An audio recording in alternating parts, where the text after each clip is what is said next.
I was thinking about how do you satirize the current moment without necessarily being so specific? How do you think about it? Sort of in the difference of how do you think about the weather versus how do you think about the climate? So I was trying to figure out, was there something about the climate of our current political system, the larger systems at play, and how those systems are incentivized that create the kinds of outcomes that we're finding, the sort of more corrupted outcomes. So rather than sort of focusing on, a Trump-like figure or a political figure that's taken off, you try and think about it from a systems perspective. It really is about the current system of where is the money? How is the money incentivized, whether it be for the media or for the political parties?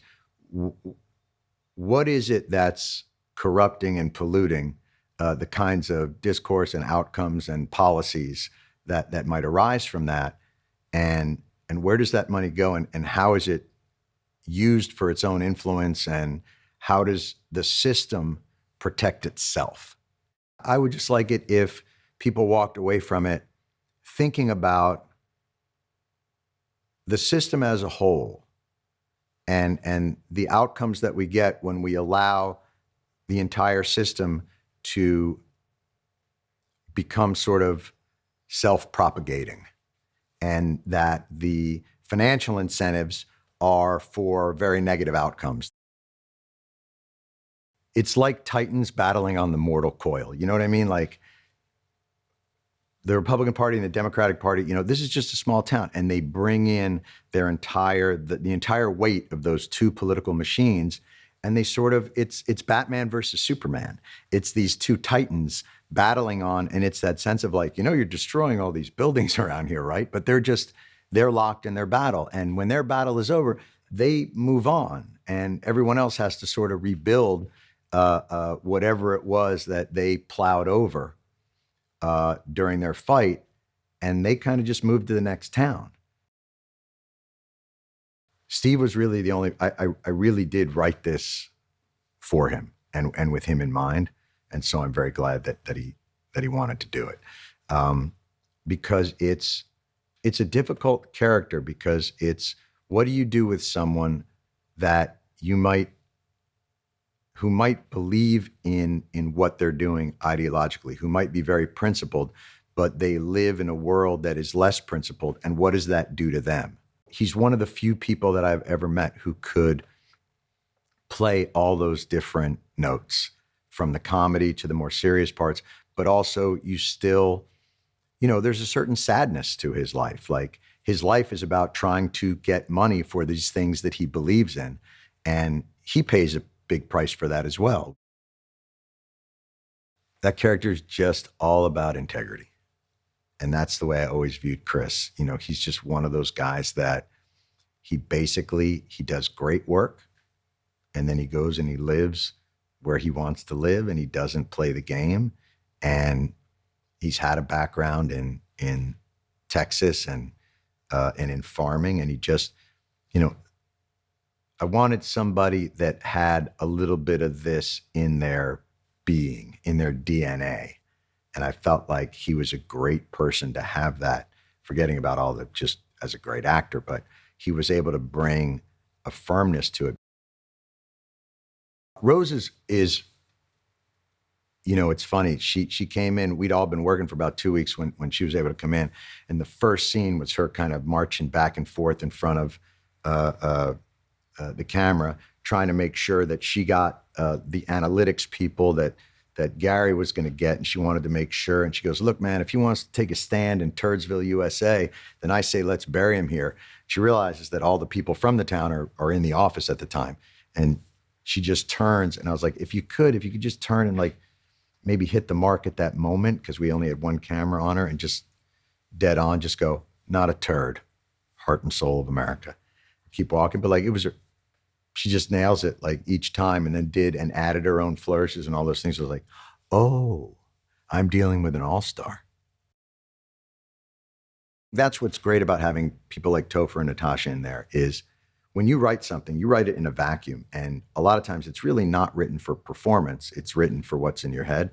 So when it comes alive with the actors, you're like, oh, you're going to do a lot of that writing with just your face. I should probably take some of this writing out. So I can remove things that are extraneous or redundant, and then they fill it in with great dynamics between the characters. So they create much fuller and layered comedy and scene work than I could have created just in what I'd written.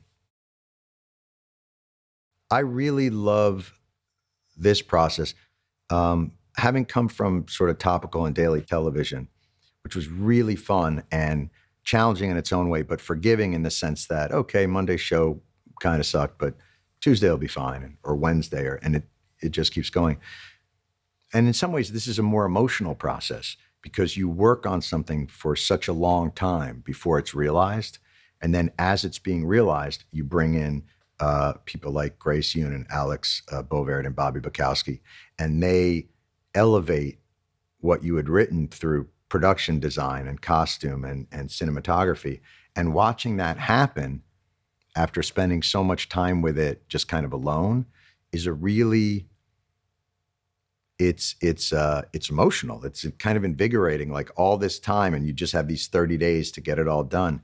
And watching everybody come together, and the actors and the set and all those things, elevating it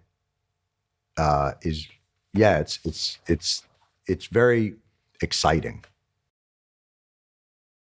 I took great care in running this by a lot of people that are in that world to make sure that it met the test of believability. That in the realm of possibility in our current environment and political system, is this realistic in the sense of the motivations of the consultants that come in, and in the machinations that take place within it, and the types of financial commitments and other things that can occur. And so I tried to very much calibrate it to those realities so that if you step back from it and think about what its intentions are, that those are realistic. And so that was the starting point, is that this had to be realistic, that this could occur. And, you know, none of them, if anything, they just got sad as they would read it and just go, yeah, that could happen. You know, there was never any like, no way, that's nuts. That would never happen. It was more like, yeah, I could see that. That's when I knew that I was finding the right range. There is a concerted effort to make it that there is a right and a left, and it's the only way to view it. And that viewing it from the perspective of integrity versus corruption might be a more accurate frame to look at it, but it's a more difficult frame for them to sell. Red blue is a lot easier to sell than, yeah, that's an interesting point, but that might not be. And watching the conversation, look, there's a whole industry that exists to take issues and make them indecipherable to the average person, to just use language to manipulate whichever you want without getting the real facts of it out to people. And unless we have a guardian that is as tenacious as those that are seeking power, we're going to continue to find ourselves in these kinds of situations. Jack Hastings is our key back into the great now swing state of Wisconsin. 大統領選挙のプロが田舎の町長選挙に乗り込んだ。 It's on here, boys. Game on. This is the A-Team. 裏の手、奥の手、仁義なき選挙エンターテイメント。 Oh, God. Can we quiet the cows, please?